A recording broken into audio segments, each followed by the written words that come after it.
Welcome to our channel. Today we how to download and set up TypeScript compiler in V. To get started with TypeScript in Visual Studio Code, you first need to install Node.js. Visit the official Node.js website at nodejs.org. Download the version recommended for your operating system. Once the download is complete, run the installer. Follow the prompts to complete the installation of Node.js. After installation, open your command prompt or terminal. To verify the installation, type Node V and press Enter. You should see the version number of Node.js displayed. Next, you will install the TypeScript compiler. In the command prompt or terminal, type npm install g TypeScript and hit Enter.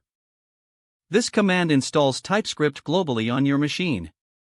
Wait for the installation process to complete. Once done, you can verify the installation by typing tscv and pressing Enter. This will display the version of the TypeScript compiler you've just installed. Now, let's set up Visual Studio Code. If you haven't installed VS Code yet, download it from code.visualstudio.com.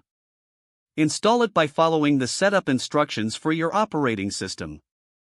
After installation, open Visual Studio Code. To create a new TypeScript project, open the integrated terminal. You can do this by selecting Terminal from the top menu and then New Terminal. In the terminal, navigate to your desired project folder using the cd command. Once in your project folder, type tsc in it and press Enter. This command will generate a sconfig.json file, which configures your TypeScript project. Open the sconfig.json file to review or modify the settings as needed. To create a new TypeScript file, click on File in the top menu and then New File. Save this new file with a .ts extension, such as app.ts. Now you can start writing your TypeScript code in this file. To compile your TypeScript code, return to the terminal. Don't forget to like this video and subscribe to our channel for more step-by-step tech guides.